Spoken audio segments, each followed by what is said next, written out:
Si è svolto presso il plesso della scuola secondaria Vincenzo Reale a Fontanelle un seminario formativo sull'uso responsabile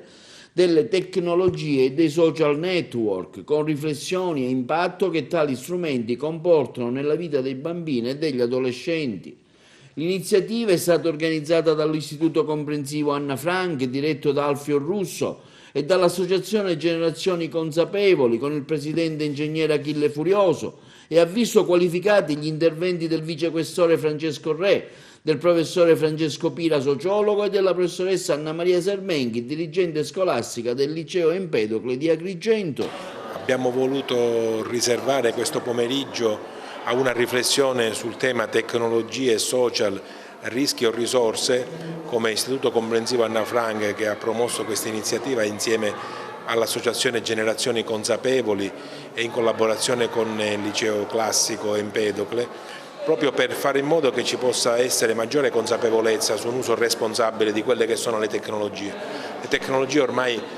prendono larga parte della nostra vita quotidiana, ma tante volte non ci rendiamo conto sugli effetti che possono avere se non vengono usate in maniera responsabile. Questo discorso lo vogliamo fare con i genitori, con gli insegnanti, ma anche con i ragazzi, con gli studenti, perché ciascuno sia consapevole di quelli che sono gli effetti che possono essere prodotti e possa rendersi conto che la tecnologia è un grande strumento che aiuta a vivere meglio se si usa nel modo migliore. Noi di Generazioni Consapevoli siamo al secondo evento pubblico che coinvolge i genitori per promuovere un dibattito costruttivo all'interno di una cornice garantita di personalità esperte nel settore. Ricordiamo a tutti, questa è l'occasione gradita, per dire che l'associazione Generazioni Consapevoli nasce con 50 soci fondatori che mette insieme sia psicologi qualificati, dirigenti scolastici, professori universitari, professionisti da avvocati, ingegneri, architetti a genitori semplici, per così dire, che è uno dei mestieri più complicati sicuramente, agli stessi studenti e perfino nonni. 50 persone all'inizio di gennaio 2019 hanno deciso che bisognava fare autocritica su come abbiamo educato i nostri figli e probabilmente hanno maturato che bisogna fare rete tra genitori per trovare come dire, la forza di invertire la tendenza sbagliata talvolta nell'uso. Questa occasione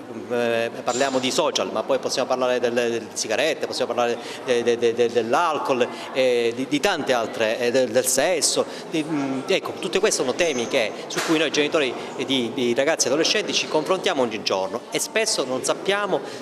se quello che abbiamo fatto, che facciamo, è la cosa giusta. È passato ai disonori di cronaca la storia dei show party, questo gruppo WhatsApp che tutti abbiamo conosciuto, e quindi l'idea di parlarne qui per sapere se è giusto, per esempio, avere la password dei nostri figli del nostro telefonino, è giusto o sbagliato. Con l'aiuto di questi esperti speriamo di avere delle risposte e di poterle, come dire, condividere con tutti i genitori che sentono questa esigenza. Io penso che ci vuole un momento di confronto serio, serrato come quello di oggi, tra istituzioni e famiglie, per cercare di togliere quelli che sono dal banco dubbi e perplessità sul fatto che è colpa delle nuove tecnologie se i nostri figli oggi hanno preso delle strade diverse. Si tratta di mezzi, dobbiamo considerare che sono mezzi e dobbiamo avere la consapevolezza di un utilizzo adeguato. Gli ultimi casi di cronaca, in particolare quello del gruppo chat Shoah, che inneggiava al razzismo, con immagini che addirittura i carabinieri hanno definito raccapriccianti, ci fa capire che il problema non sono i mezzi, ma sono gli uomini, le donne, i giovani e come vengono utilizzate. C'è un gap generazionale, i genitori non ne sanno di nuove tecnologie, non sono così preparati come i ragazzi e su questo si misura il dibattito. Quindi la strada è quella indicata oggi anche dall'Associazione Generazioni Consapevoli, che fa dei seminari di formazione ai genitori per spiegare qual è il mondo in cui vivono i loro figli, che è un mondo parallelo rispetto a quello che loro possono pensare. Molti genitori, dalle ricerche che noi abbiamo, non conoscono i consumi mediali dei figli. Abbiamo colto l'occasione di questa manifestazione organizzata appunto dall'Istituto Comprensivo Vincenzo Reale per presentare gli esiti, i risultati di un progetto che abbiamo avviato lo scorso anno anche in partnership con l'associazione Generazioni Consapevoli, che oggi appunto promuove questo incontro unitamente alla scuola. Il tema è estremamente interessante, che approfondisce e analizza la relazione tra giovani e web, è quello che su diversi aspetti abbiamo cercato di approfondire lo scorso anno attraverso l'adesione ad un progetto che era un progetto regionale in rete tra diverse scuole, che ha dato l'opportunità ai nostri giovani di fare una riflessione sulle opportunità, sui rischi, sulle caratteristiche e sui limiti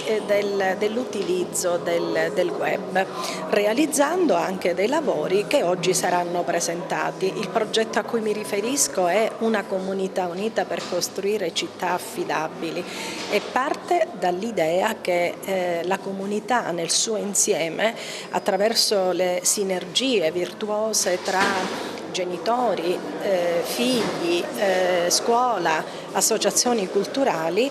possano insieme fare un percorso di formazione che però nello spirito del progetto ha avuto la sua traduzione nella metodologia del service learning, rendere attraverso la didattica un servizio alla comunità, ed è quello che noi intendiamo fare oggi partecipando a questo incontro, perché avremo anche il piacere, oltre che presentare gli esiti del progetto, anche distribuire il piccolo dizionarietto online che i ragazzi hanno realizzato e che presto avremo anche nel nostro sito web della scuola.